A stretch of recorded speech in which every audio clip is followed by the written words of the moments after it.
communications non verbales expriment les émotions, les sentiments, les valeurs. Ces communications, on l'a vu, ça peut renforcer et crédibiliser le message verbal lorsqu'elles sont adaptées, mais elles peuvent tout à fait également le décrédibiliser si elles sont inadaptées. C'est ce qu'on appelle alors la discordance entre les deux systèmes. Argentin et Giglione qui l'ont défini en 1986, ce qui entraîne alors une communication paradoxale. Dans ce cas-là, c'est prioritairement le message non verbal qui est perçu et interprété. Donc c'est pour ça que c'est important que les enseignants prennent conscience de leur corps et des informations, même silencieuses, qui sont véhiculées. Puisqu'en effet, ces informations circulent en permanence dans le cadre d'une interaction interindividuelle, puisque comme l'a dit Vazlavitch et Hall, on ne peut pas ne pas communiquer. Donc c'est-à-dire que tout comportement, conscient ou inconscient, et même l'absence de comportement, c'est-à-dire un silence, une attitude attentiste, a valeur de message. C'est-à-dire qu'il est transmis au destinataire par un signal, puis décodé et reçu. Si l'on peut les masquer, ces intentions en parole, c'est souvent plus difficile de le faire au niveau du comportement. Un tic nerveux, un regard, un geste révèlent souvent les effets sous-jacents à la communication.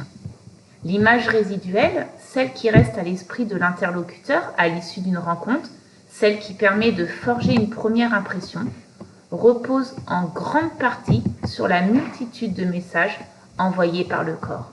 C'est donc important pour éviter d'entrer dans des communications paradoxales, de prendre conscience de son langage corporel pour éviter de dire qu'ensuite, c'est à l'insu de son plein gré que des informations ont été transmises aux élèves ou dans la vie quotidienne. Nous appuyons également sur le second axiome de Vazlavitch et Elmich qui dit que toute communication présente deux aspects, le contenu et la relation, en 1979.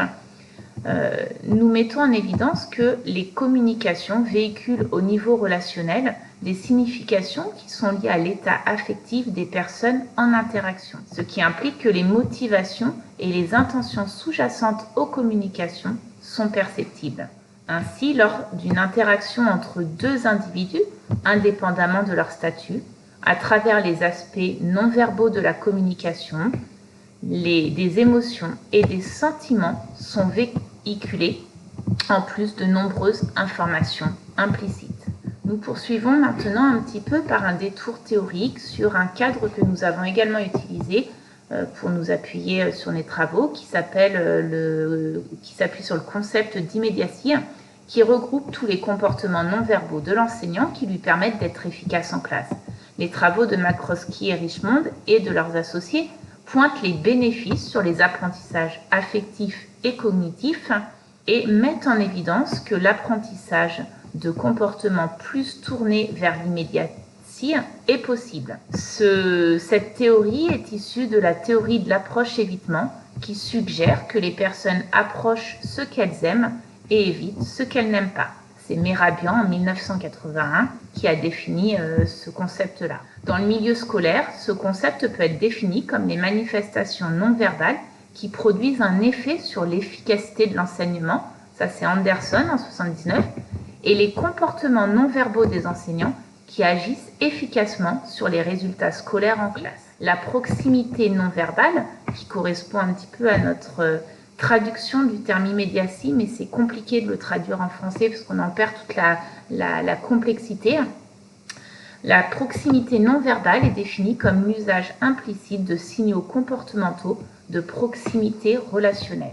Cette théorie, notamment à travers les travaux de Richmond et McCroskey, liste les travaux récents qui ont étudié ce concept et mettent en avant les éléments de la non-verbale immédiatie, qu'on pourrait traduire mais qui ne nous convient pas comme proximité non-verbale, l'occupation de l'espace, les touchés, les contacts visuels, les sourires, les mouvements corporels, gestes, postures, tonalités variées.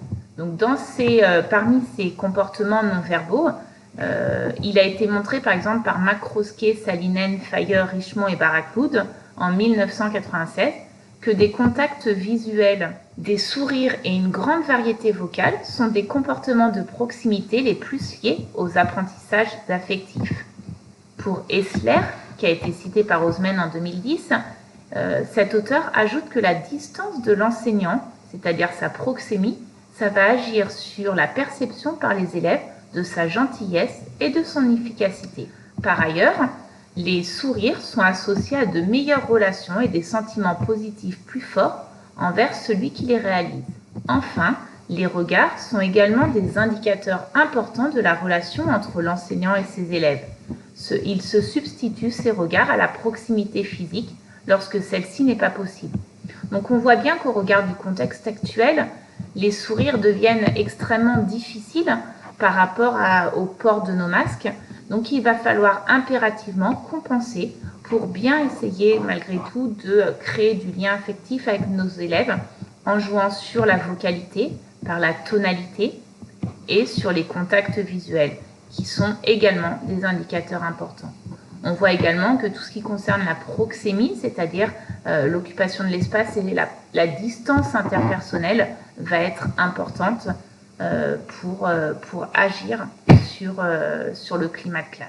L'absence de contact visuel entre l'enseignant et ses élèves, ça induit des sentiments négatifs de ces derniers à l'encontre de leur professeur. À l'inverse, de nombreux regards induisent une augmentation de l'attention des élèves envers le professeur. Les enseignants qui regardent leurs élèves sont perçus comme plus captivants, plus proches et plus dynamiques. Et les élèves qui ont des contacts visuels avec leurs enseignants sont perçus comme plus intéressants et comme meilleurs scolairement. Il y avait également l'importance, selon Pujadt-Renaud, qui disait que le regard représente un instrument important de l'autorité. Elle permettrait d'agir sur l'enfant sans avoir recours au verbal. Donc on voit bien que notre corps ainsi que notre regard vont être importants à l'heure actuelle pour essayer de créer un climat de classe favorable aux apprentissages, agir avec autorité sans faire preuve forcément d'autoritarisme et agir de manière efficace ou la plus efficace possible en classe. Il devient important de pouvoir utiliser toute cette gestualité et ce langage corporel.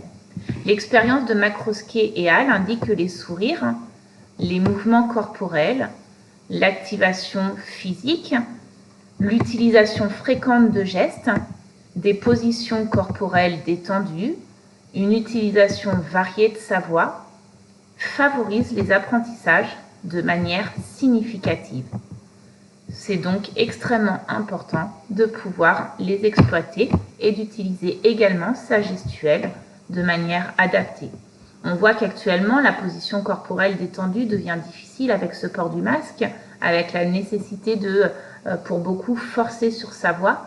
Or, on y reviendra quand on parlera de sa voix, et puis il y a de nombreux ouvrages qui l'abordent, et puis de nombreuses applications, mais il est important d'avoir une posture relâchée, relativement détendue, pour pouvoir placer sa voix de manière efficace, sans forcer dessus. Ceux qui adoptent ces comportements chez les enseignants sont perçus par leurs élèves comme plus clairs et bienveillants, et comme de meilleurs profs que ceux qui n'ont pas ces comportements de proximité. De la même façon, similairement, les élèves ayant un professeur adoptant des comportements de proximité sont davantage motivés, développent des sentiments positifs à la fois pour le contenu enseigné et l'enseignant lui-même, participent davantage, sont plus assidus que les élèves n'ayant pas des enseignants utilisant cette proximité ou cette immédiatie non verbale. Ainsi, les apprentissages affectifs, cognitifs et la motivation semblent améliorer significativement par l'utilisation d'un langage non verbal varié en classe.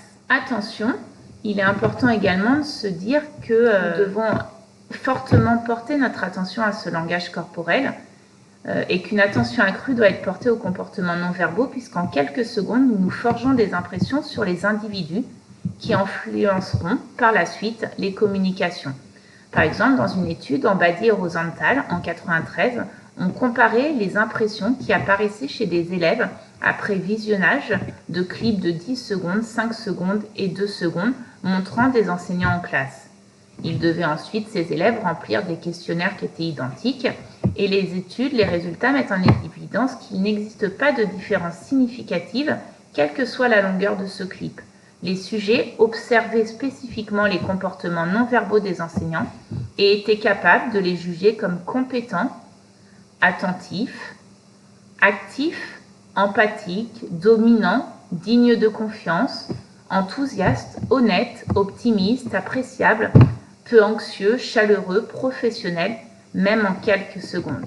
Or, nous avons identifié dans le cadre de nos travaux et de nos observations très nombreuses auprès des enseignants de PS, que ce soit des enseignants expérimentés ou des jeunes collègues stagiaires, que beaucoup ont peu de conscience de ce que véhicule leur corps en classe et qu'ils portent très peu d'attention aux communications non verbales. Or, on l'a vu, ces communications peuvent entraîner, ces interactions non verbales peuvent entraîner des communications paradoxales et de nombreux messages contradictoires peuvent être envoyés aux élèves. Cela va décrédibiliser fortement notamment la posture d'autorité que l'enseignant peut essayer de construire avec ses élèves, d'où l'importance de s'interroger et de questionner d'un point de vue professionnel pour réduire ces tensions et ces dilemmes.